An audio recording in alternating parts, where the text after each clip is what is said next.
20 points séparent les Rangers et le Celtic. Oui, vous l'aurez compris, on va partir un petit peu en Écosse, changer d'air, les grands championnats, on en a un petit peu marre. On va aller du côté de la première chip écossaise et parler du Old Firm entre les Rangers et le Celtic, le derby de Glasgow. Bienvenue dans cet épisode additionnel. On va donc s'intéresser un petit peu au foot écossais, ce qui nous laisse une belle affiche pour ce dimanche, puisque on a une affiche entre les deux premiers de cette première chip, les Rangers qui sont d'ores et déjà champions, les Rangers de Steven Gerrard face au Celtic de Glasgow qui a régné pendant de longues années sur ces terres écossaises, mais qui s'est vu reprendre sa couronne par le voisin, l'ennemi du Glasgow Rangers. Et on va en parler aujourd'hui avec Geoffrey. Salut à toi, Geoffrey. Salut Quentin, salut temps additionnel, et puis très content de parler enfin de foot écossais dans ce podcast, et le foot écossais qui mérite beaucoup plus d'attention que ces dernières années où j'ai l'impression que du côté des médias français, il est un petit peu laissé tomber.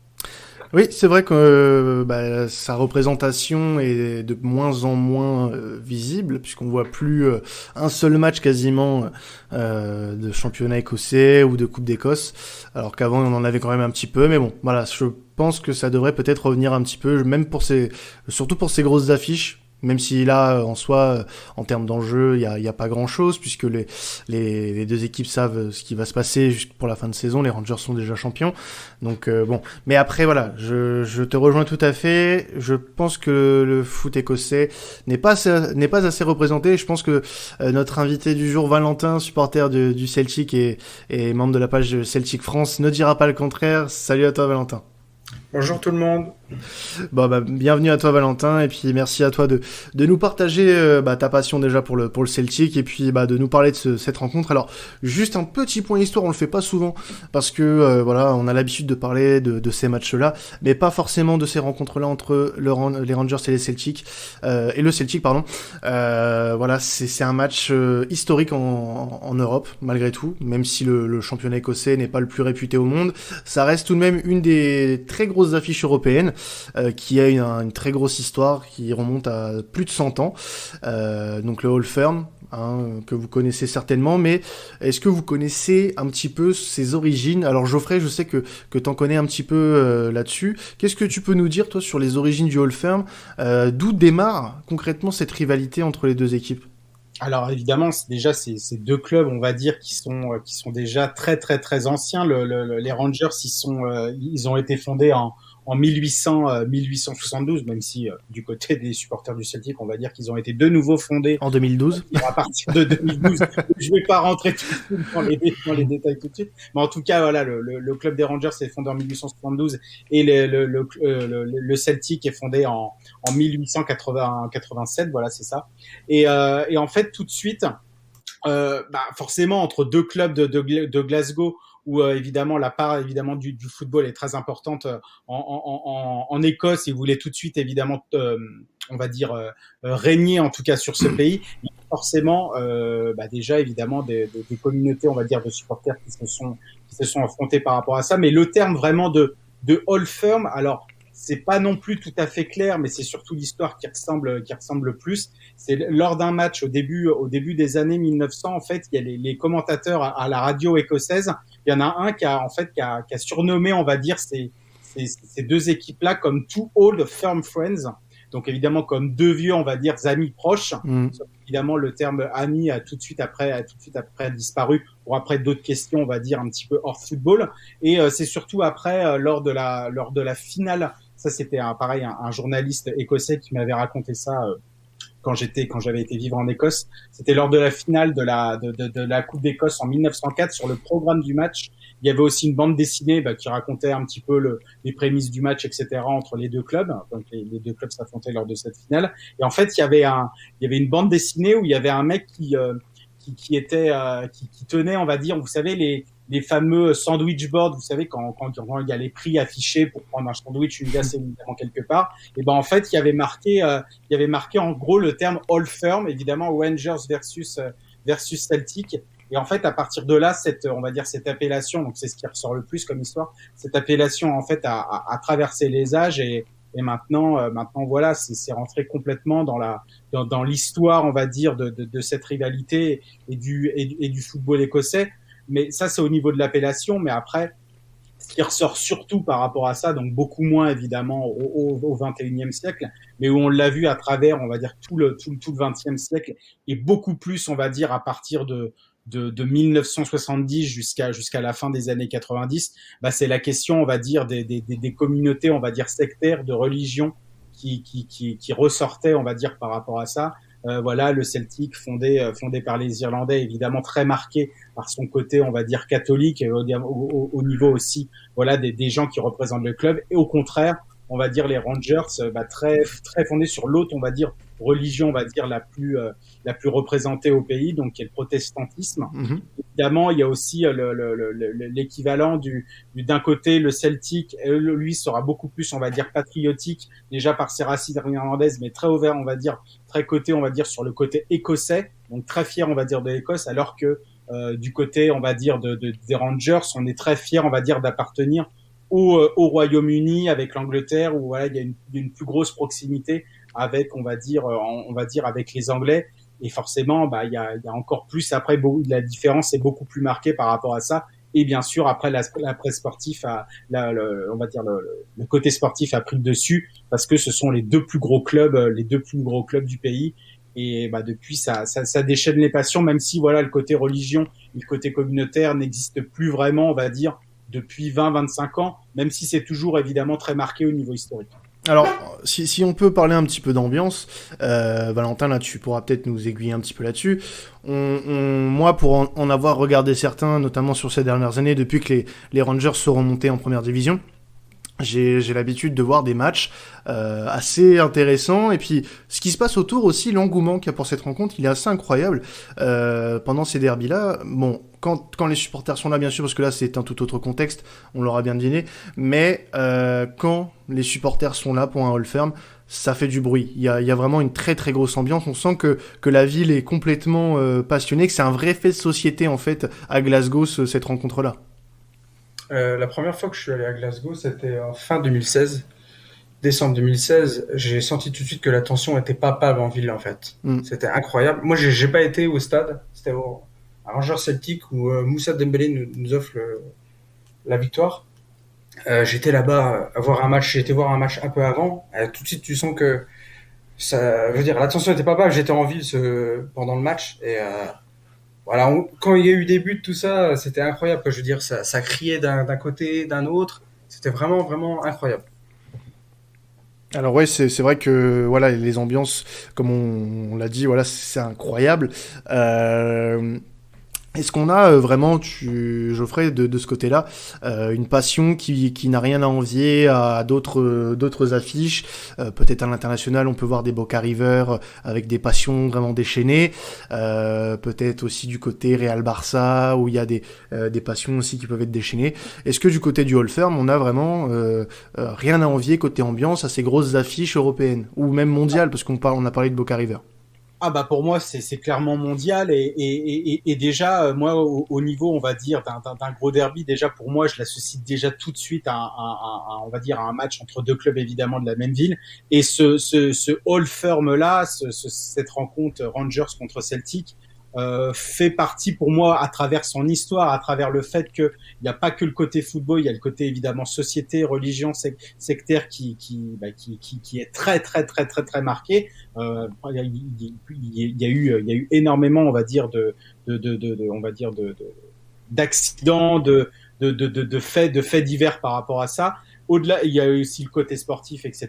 Le fait que même si c'est moins le cas au XXe siècle, c'est vrai que Larry Bosman a fait énormément de mal, mais en tout cas, ces équipes-là faisaient partie des meilleures d'Europe jusqu'à la fin des années 90. Je le classe dans mon top 3 facile des plus grandes rivalités de football entre deux clubs. Il y a aussi il y a aussi Boca River, je le mets dedans. En termes aussi de célébrité, il y en a beaucoup. Mais si on doit, on va dire, mettre ensemble l'aspect côté sportif, deux clubs de la même ville, il y a aussi d'autres sujets qui tiennent à cœur, on va dire, du côté des supporters. Donc on en a parlé, sectaire, religion, etc. Plus le côté, on va dire, très très mondialisé de la rencontre. Je le mets dans les plus grosses rivalités mondiales sans hésitation. Alors, pour plus parler de la rencontre qui va venir ce week-end, je l'ai rappelé en début de podcast, voilà, les Rangers ont mis fin à une dizaine d'années, puisque le dernier titre des Rangers, c'était il y a 10 ans avant leur rétrogradation en D4. Donc, hégémonie du Celtic Glasgow pendant ces 10 ans. Pas forcément beaucoup de concurrence. Et malgré tout, voilà, le Celtic a 20 points d'avance aujourd'hui. Les Rangers, ont 20 points d'avance sur le Celtic aujourd'hui, qui font que l'équipe de Steven Gerrard, puisque oui, pour ceux qui ne savent pas, Steven Gerrard est le coach des Rangers.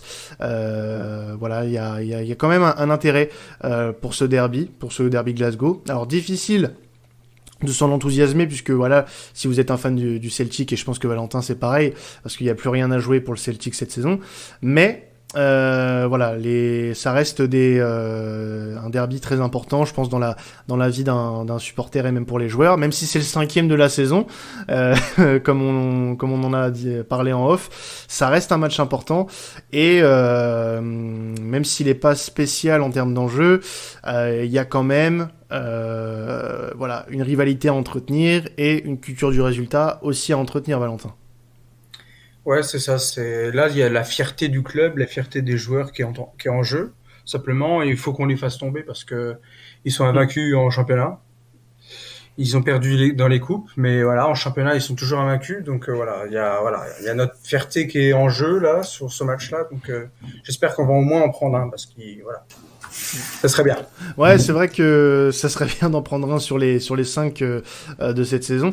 Après, en préparant un petit peu le podcast, j'ai lu que ça allait être un match un peu particulier pour un joueur, Scott Brown, qui va être le prochain entraîneur, joueur-entraîneur d'Aberdeen, donc toujours en Écosse.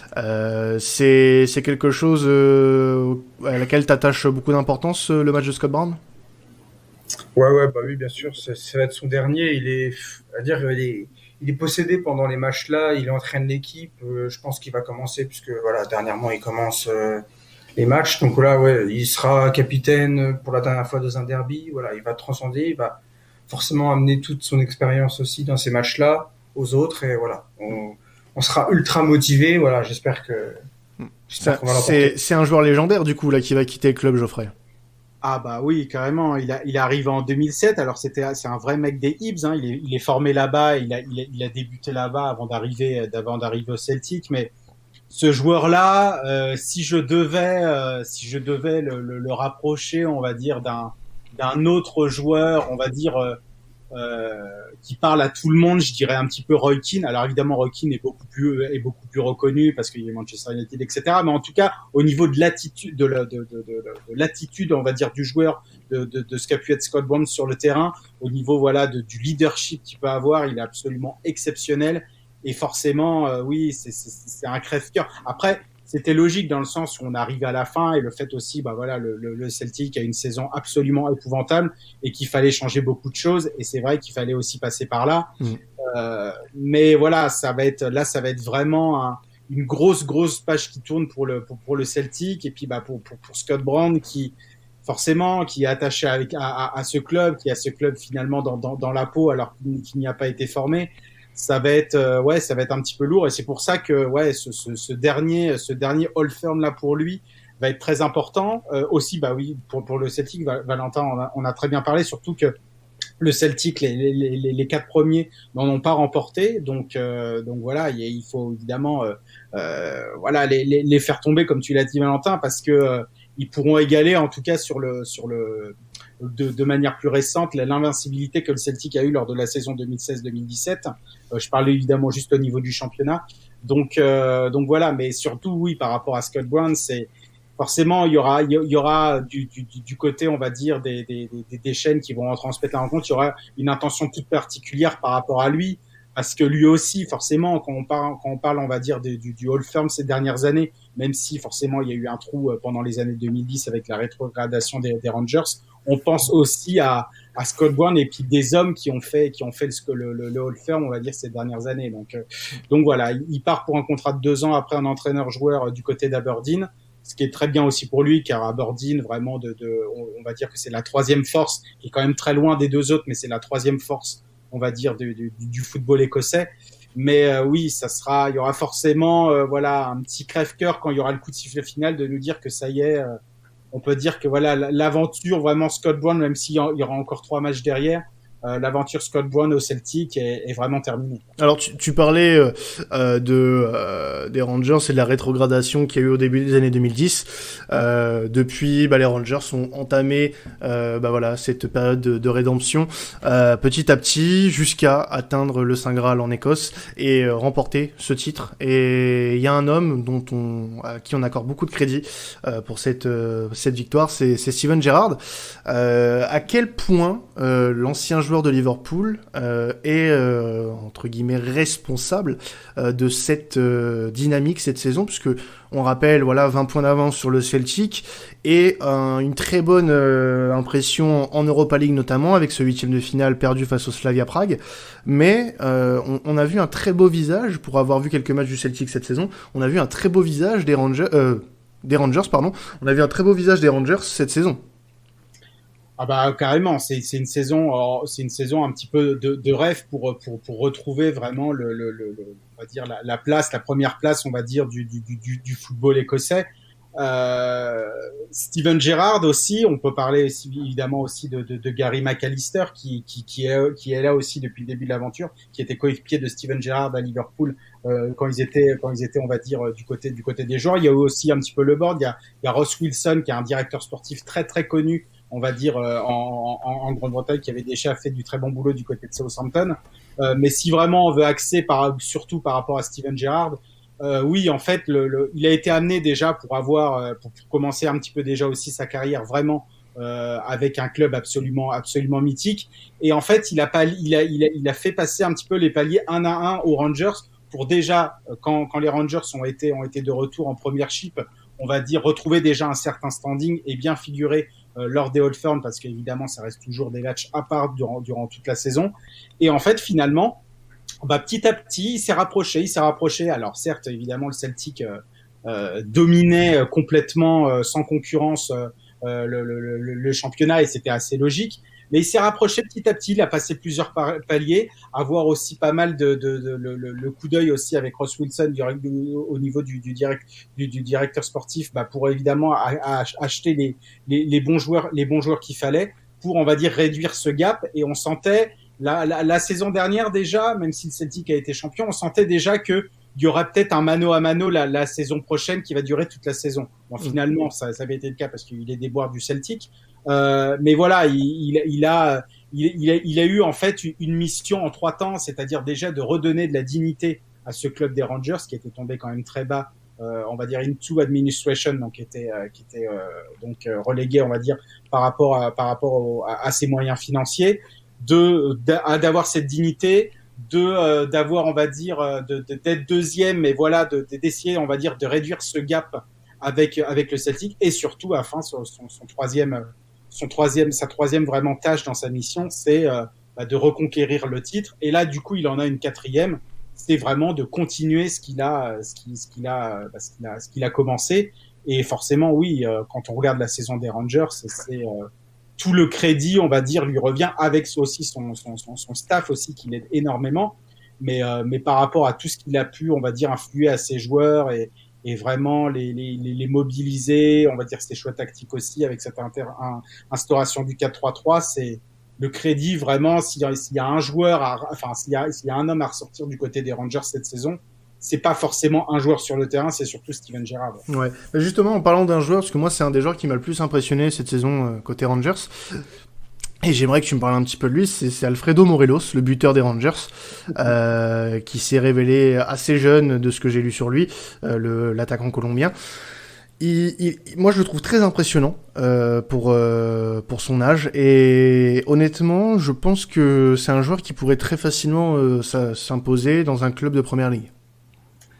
Oui, bah en tout cas, il a la mentalité, on va dire, britannique pour jouer. Après, je sais que Valentin ne l'aime pas du tout, non pas sur ses qualités de joueur, mais un petit peu sur son comportement sur le terrain. Et c'est vrai qu'il y a aussi beaucoup de choses à dire là-dessus. Mais en tout cas, si on parle juste du joueur de football et l'attaquant qui est Alfredo Morelos, oui, c'est clair. Et puis surtout qu'il a une trajectoire évidemment de dingue. Donc il a commencé évidemment en Colombie. Il a fait une saison à Helsinki. C'était en 2016-2017, donc ça c'était même encore 2 saisons avant que Steven Gerrard arrive. Et il est arrivé au Glasgow Rangers, il correspondait totalement un petit peu au profil d'un joueur qui arrive pour se faire grandir déjà lui-même, que le club va faire grandir, mais aussi pour faire grandir les Rangers. Et ça se ressent évidemment. C'est quelqu'un qui donne absolument tout sur le terrain. Alors peut-être parfois pas de la bonne manière. Et il a été rattrapé plusieurs fois par son comportement et la commission de discipline aussi écossaise. Mais en tout cas, ouais, c'est un vrai tueur aussi devant le but. Et il y a eu déjà plusieurs rumeurs de départ par rapport à lui. Je crois qu'il y a Nice et Lille qui ont eu il y a eu des rumeurs qui associaient Alfredo Morelos par rapport à ces clubs, mais surtout aussi en première ligue. Et je le vois très bien, on va dire, d'ici peut-être quelques années, ne pas rester aux Rangers parce que, voilà, il avait aussi plusieurs fois émis peut-être son envie de partir. Mais en tout cas, il a la mentalité pour. Après, Val, je sais pas ce que tu peux en dire, surtout toi d'Alfredo Morelos. Évidemment, ce que ce joueur représente évidemment sur le terrain. Bah voilà, il a marqué un but dernièrement contre nous, son seul et unique. Voilà, il a été une sacrée disette contre nous. Là, malheureusement, on a craqué face à lui. Mais ouais, non, mais c'est un joueur moi que je trouve. Bah moi, forcément, comme je l'ai dit, je l'apprécie pas du tout forcément parce il a ses frasques. Il a déjà pris 7 cartons rouges. 7 cartons rouges C'est au Rangers beaucoup, quand même. ouais. En 4 saisons, 7 beaucoup, cartons rouges. et pas que, en plus, en championnat d'Écosse. Il y a aussi, évidemment, l'Europa, etc. Enfin, c'est un peu partout, en fait.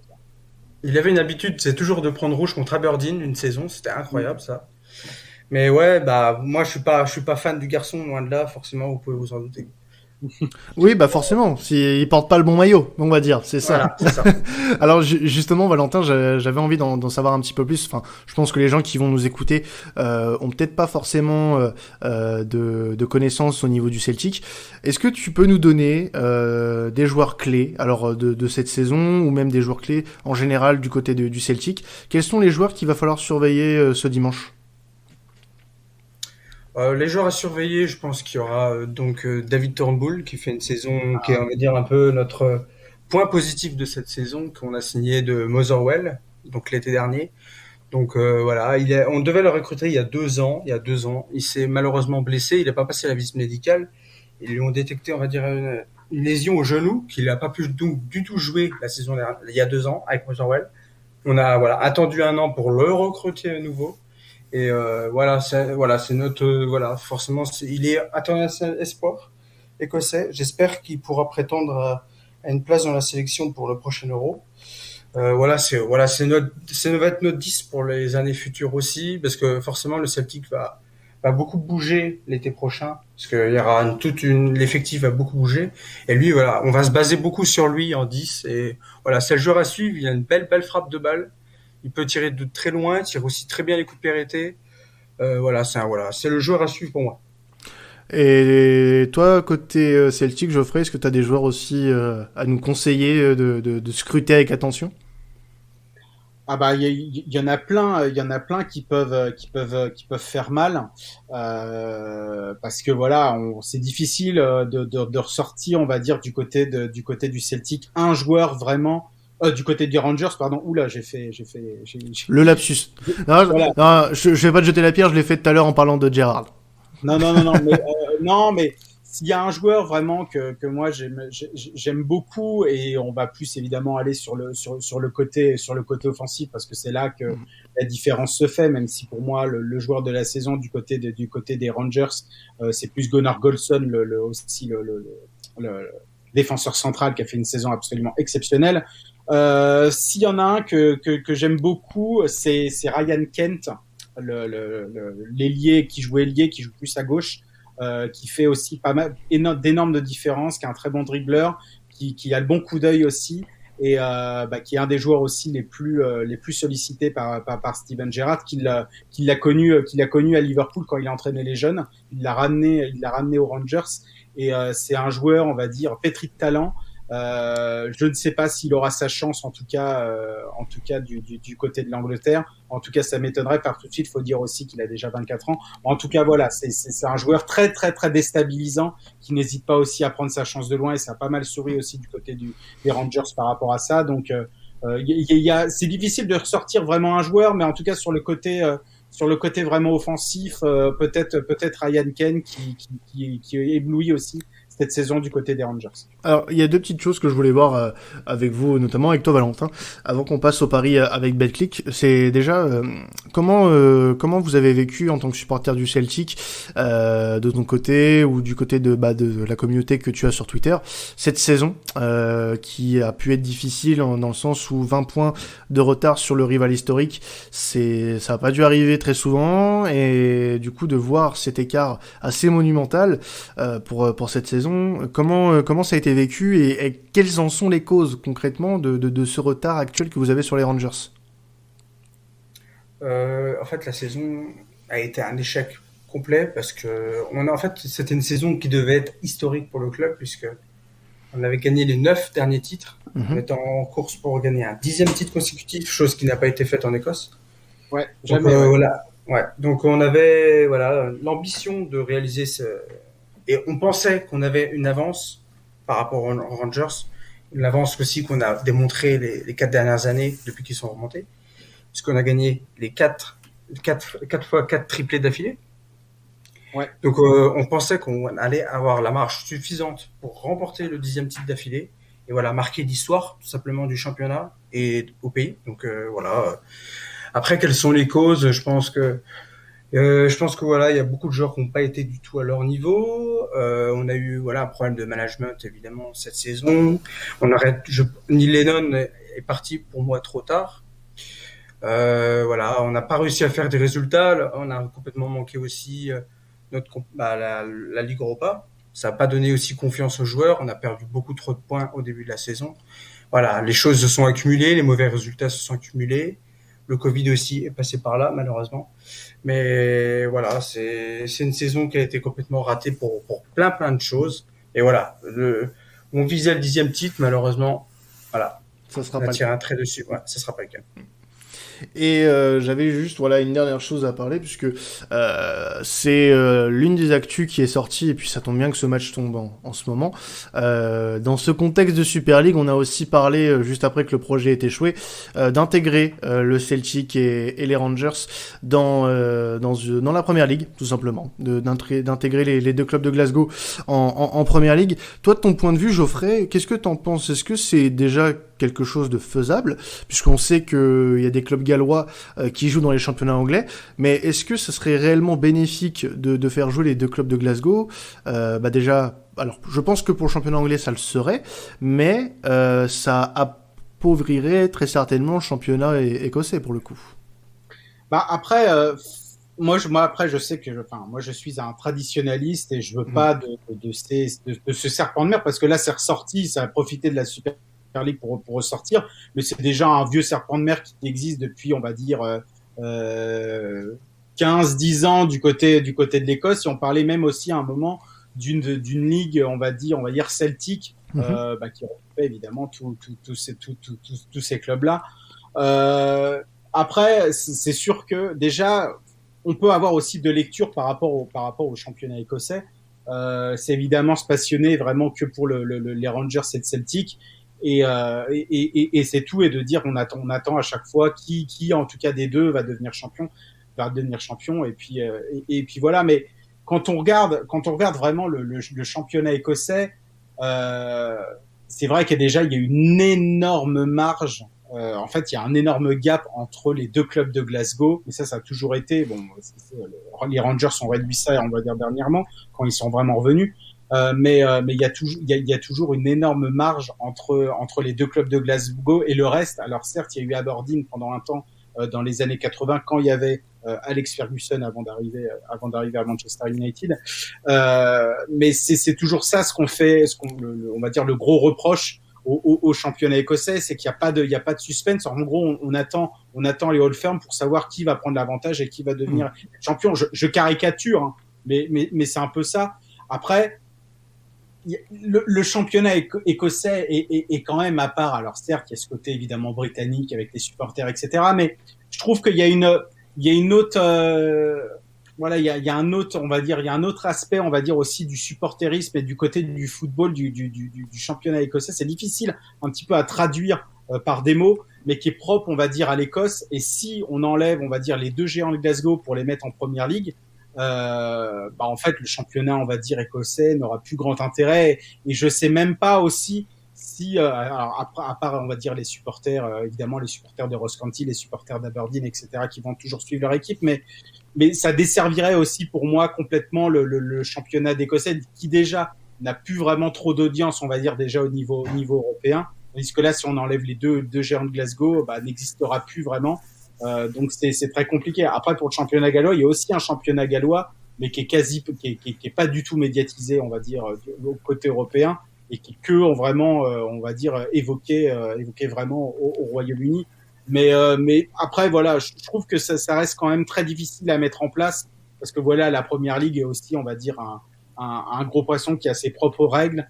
Après, voilà, tout chamboulé comme ça, savoir qui descend, qui mérite, on va dire, enfin, si on met une première ligue à 22, etc., ça me paraît quand même très, très complexe. Toi, de ton côté, Valentin, c'est quoi ton positionnement par rapport à ça? Est-ce que tu serais favorable à une entrée en première ligue ou vous préférez rester en Écosse? Moi, je serais favorable à rester en Écosse. Ça fait, on va dire, voilà, c'est comme Geoff a expliqué, ça fait le charme du foot écossais, du championnat. Voilà, avec les Rangers et le Celtic, voilà, on a forcément l'habitude de le gagner, évidemment, depuis très longtemps. Mais voilà, ça fait le charme du foot écossais. Forcément que la première ligue profiterait voilà, de notre rayonnement, la notoriété des clubs. Et voilà, je suis pas du tout pour.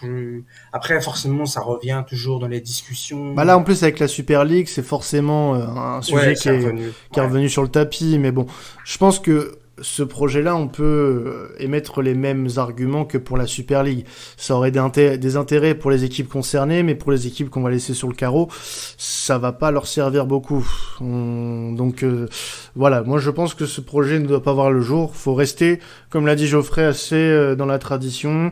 Un championnat doit garder ses équipes, donc le Celtic et les Rangers doivent rester en Écosse pour jouer dans leur championnat national et pas ailleurs. Voilà. Donc voilà pour le petit point actu un petit peu en dehors de ce match. Et on va passer sur la fin d'émission avec les paris Betclic, les gars. Donc on va vous faire gagner sur ce match, sur ce Old Firm, 20 € de free bet comme chaque week-end pour chaque rencontre qu'on traite.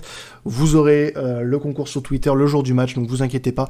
On vous fera gagner ces 20 € un petit peu avant le match, normalement dans la matinée.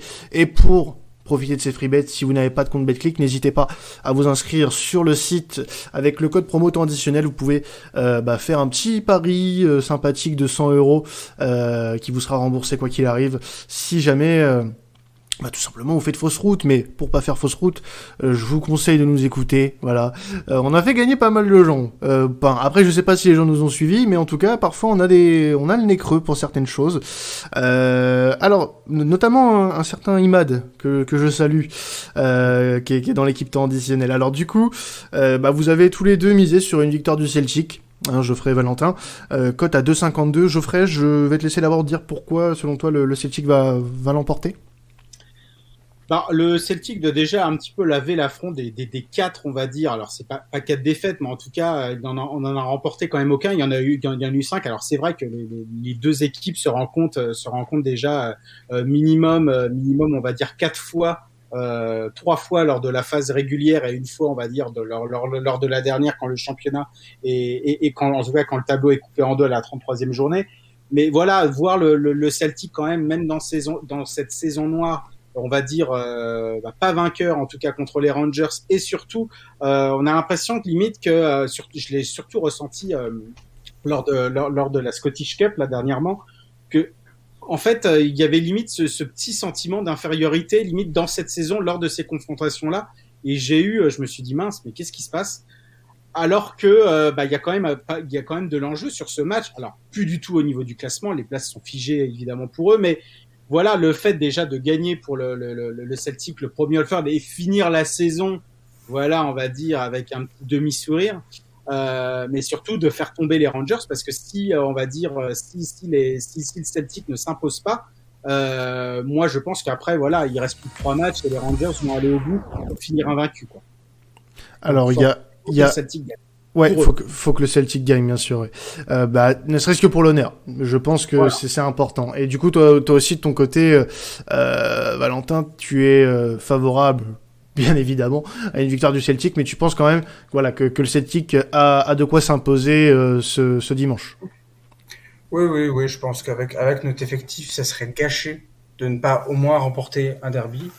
Donc voilà, je pense que ça va jouer à celui qu'on aura le plus envie et j'espère bien que ça sera nous.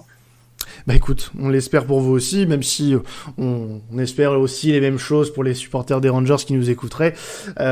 Du côté des buteurs, messieurs, donc vous avez tous les deux choisi un buteur différent. Osdon Edouard, pour toi de ton côté, Valentin, côté à 2,49, pourquoi l'ancien Parisien, selon toi, va marquer? Pour moi, intrinsèquement, c'est le meilleur joueur du championnat. Il est le meilleur buteur aussi de la ligue. Donc voilà, je vais voter Hudson Edouard. J'espère vraiment qu'il va marquer. Aussi, son départ va arriver très vite aussi. Ce sera son dernier derby. J'espère qu'il voilà, il marquera pour son dernier match. Voilà, explication très simple, pas besoin de faire dans le détail, t'as raison. Et toi, de ton côté, Geoffrey, David Turnbull, à Ouais. 3,67. Ouais, Valentin en a un petit peu parlé tout à l'heure. S'il y a vraiment une saison complètement noire du côté du Celtic, que ça soit sur le terrain ou même dehors, on n'a pas du tout parlé évidemment de tous les problèmes aussi extra-sportifs du côté du Celtic. C'est peut-être, on va dire, l'une des seules satisfactions, on va dire, des Hoops. Il est absolument incroyable et il a peut-être commencé, on va dire, la saison, voilà, un petit peu, voilà, en trouvant peut-être pas tout de suite son rythme, mais après, il a été absolument énorme et c'est un joueur absolument délicieux à voir jouer, qui est très décisif. Et je le vois vraiment, ça serait vraiment une récompense pour lui et pour le Celtic aussi, qui marque pour la victoire du Celtic dans ce dernier All Firm de la saison. Alors, perds pas la main, Geoffrey, je vais te laisser présenter ta grosse cote, puisque, encore une fois, tu m'as trouvé une cote que je n'ai pas trouvée sur BetClick, mais je te fais confiance, vas-y, je te laisse la main. Alors, voilà, que je la retrouve, c'est bon. Alors, elle est à 4,40. Et en fait, c'est la cote, donc c'est le résultat et les deux équipes marquent. Et donc, le résultat, le Celtic gagne, plus les deux équipes marquent. Donc, ou en gros, voilà, une victoire 2-1. Et elle est cotée à 4,40. Ouais. Donc c'est voilà une grosse cote, la grosse cote proposée par Geoffrey et la grosse cote proposée par Valentin, c'est la victoire 1-0, score exact du Celtic à 7,80. Tu vois quand même un match assez fermé malgré tout. Ouais, ouais, ça sera forcément fermé. Ça s'emballe jamais trop non plus. On se regarde beaucoup, on cherche beaucoup. Mais ouais, je pense que ce sera un but assez tardif aussi. Je pense que le match sera quand même ouais, très fermé. Ouais. Alors fermé veut pas forcément dire dénuer d'intérêt, ça peut être un très beau match. Oui, oui, complètement, complètement. Eh ben écoute, merci à toi Valentin d'être passé dans cette émission pour parler du Celtic et du foot écossais. Merci à toi.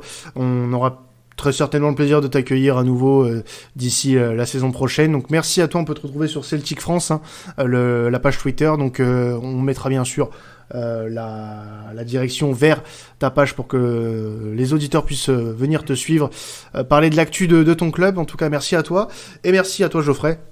Comme d'habitude pour parler foot, voilà, t'es toujours là, foot anglais, foot écossais. Bientôt peut-être va-t-on parler du Pays de Galles, de l'Irlande avec toi, pourquoi pas? Irlande du Nord aussi.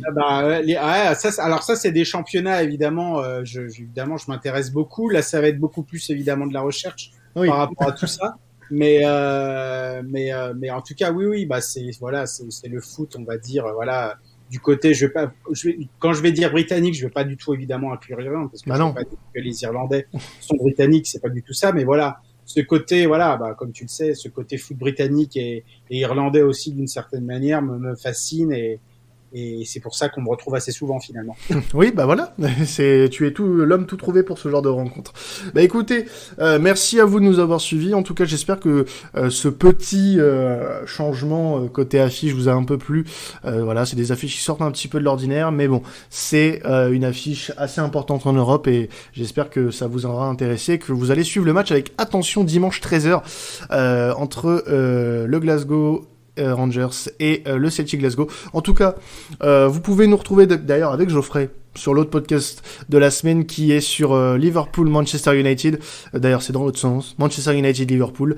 Match très important en Première Ligue là aussi, notamment pour Liverpool qui joue sa place dans le top 4. Quant à nous, on va se retrouver ce vendredi, oui, le jour où sort le podcast, pour un live Twitch assez intéressant avec les 4 prétendants pour le titre en Liga. On va recevoir 4 invités géniaux, voilà. Je vous en dis pas plus, mais vous avez très certainement vu ça sur Twitter un peu plus tôt dans la semaine. Et on se retrouve bien sûr d'ici la semaine prochaine pour un nouveau podcast sur la scène européenne. C'était Quentin de Traditionnel. Salut à tous, ciao.